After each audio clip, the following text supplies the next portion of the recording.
Hi again guys, I'm back with another unboxing. This has come from HK Now store. It's not obvious because he hasn't got the blue tape around it that you normally get from HK Now store boxes, which is unusual, but oh well.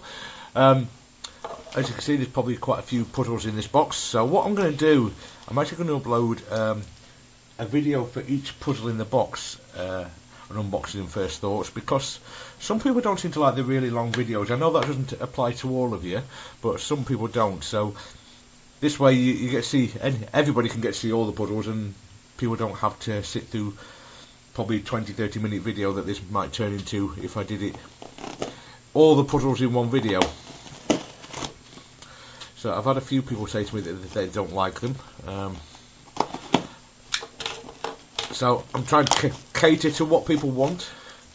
Ah, I see, the blue stuff's underneath the tape here. Okay, so yeah, as I say, I'll do a separate video for each puzzle. I'm quite excited about this. There's some interesting little puzzles. There's nothing hugely expensive in here. They're all reasonably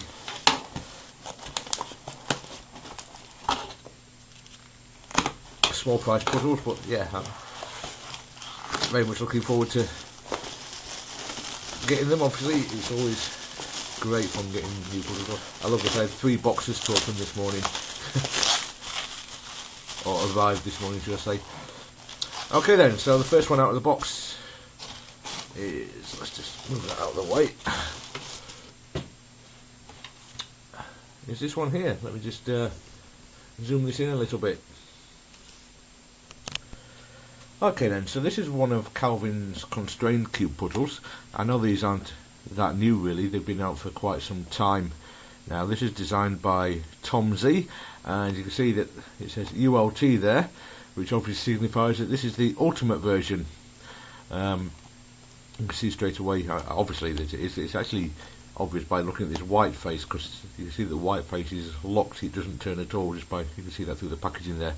But yeah, this is designed by TomZ. It's a puzzle that I've wanted for quite some time. I like the entire series. I doubt I'll buy the whole series, but I think I probably want the 90, the Constrained Cube 90 as well at some point. So yeah, there it is. Let me just grab a 3x3 so we can compare the size.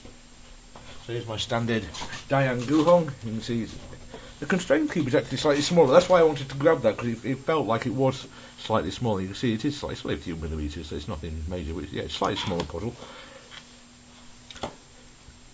And you can see that each face has got these kind of centerpieces that block in the middle.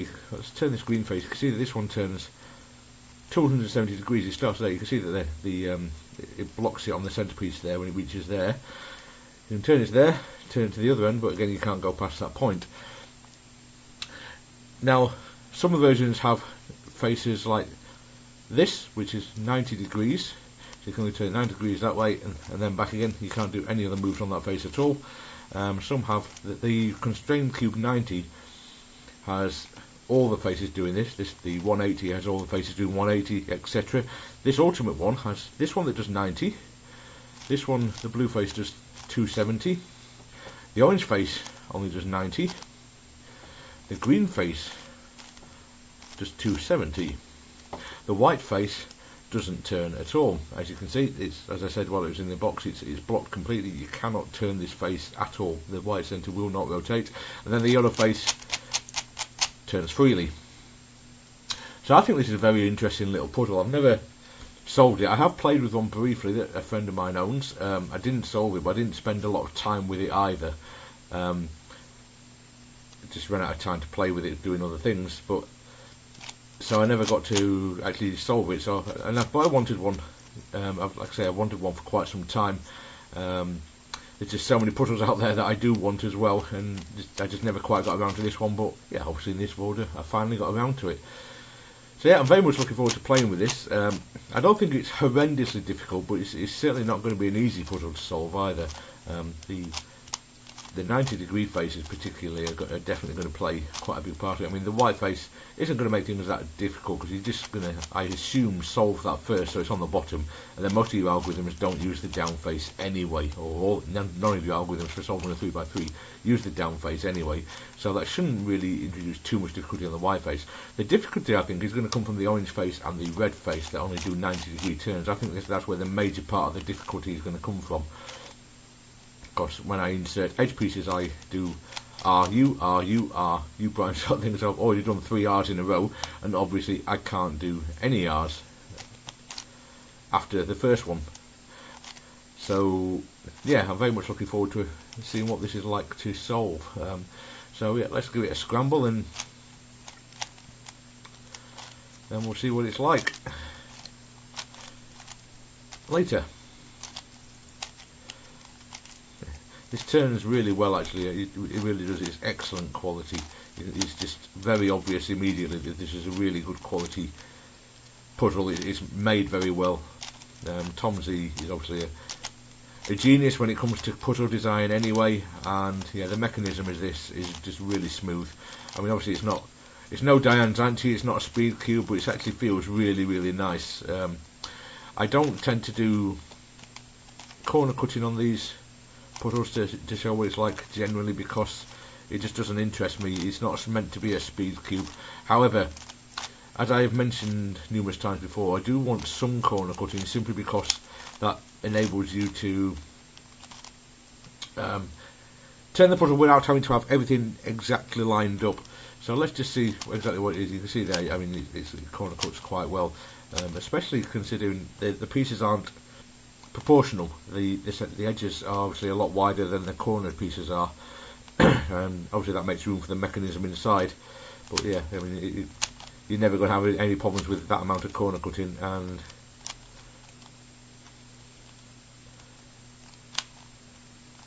so it doesn't do much reverse corner cutting, but then, as I said, you don't really need a lot. As long as it doesn't lock up while you're solving it, that's the important thing as far as I'm concerned. So yeah, I'm definitely looking forward to solving this one. It's really weird, sort of just turning things and then suddenly you realise, oh, I can't turn that face any more. You know, you turn it on a puzzle. You expect once you turn a face, you expect to be able to turn it as far as you want to turn it, sort of thing. It's really weird, sort of like even scrambling, you just turning. Oh no, can't turn that one any further. It just goes against everything you're used to being able to do on puzzles. I mean, it is entirely obvious just looking at the centre cap exactly which way a face can turn if you actually examine it. But when you're not looking at it and just turning faces, it's like you just suddenly turn a face and, oh, nope, I can't do that one. What can I do? Nope, can't turn that face. Right. It's weird. But yeah, definitely happy about this puzzle without any doubt whatsoever. So yeah, I don't know what else I could say about this, guys. So thanks very much for watching. Okay, I'm back, and as you can see, I've got the constraint cube solved. I've solved it a couple of times. It's a very fun little puzzle. I like this puzzle a lot, I really do. It really makes you have to think about exactly what turns you're doing where, and you have to do a lot of setup moves and things. You can't solve this like you would a normal 3x3. You just can't use the regular beginner's method type algorithms or your normal OLL or PLL algorithms. You have to solve it in an entirely different way. Now, if you're worried about spoilers for this puzzle, I advise you to turn off now. It's not a tutorial, so I'm not going to go into great detail, but basically I'm just going to tell you a rough outline of how you need to go about solving it, or how I went about solving it, should I say. So if you don't want to hear anything about that, please turn off now. So yeah, basically the way you have to go about this is with the ultimate solution, where you use the edge piece series and corner piece series to move pieces around. So you solve it edges first, basically, or at least that's the way I did it. I'm not saying that's the only possible way to solve this, but I started off trying to solve it like a normal 3x3 cube, but that didn't work. I tried. Basically, I was getting stuck at the F2L parts. I couldn't insert or I've got a few in, but I couldn't get all the edges inserted the right way around. Every time I went to insert a pair, I'd find that I couldn't turn this face to insert them. I couldn't do the 180 degree turn on this face to insert it from the other direction. So I was stuck, unable to insert all my corners. So sorry, all my F12 pairs. So I changed to trying to do the edges first, ultimate solution type solve, and that worked. However, the way I did it, I got it so all the corners were in the correct place, but not necessarily oriented right, and then used the regular corner rotating algorithm, the RIDIRD or RIDRDI, which works just the same, and that way that got them rotated. It required quite a number of setup moves to get the right pair of corners in a position where I could actually rotate two at once, but yeah, once I had, it wasn't too difficult. So yeah, definitely a very fun puzzle, very high quality as well. The turning is just absolutely superb on it. I absolutely love this puzzle. I would highly recommend it to anybody. It's very, very much a fun puzzle. I like it a lot. Alright then guys, that's it for this video. Thanks very much for watching, and I'll see you next time. Take care now. Bye.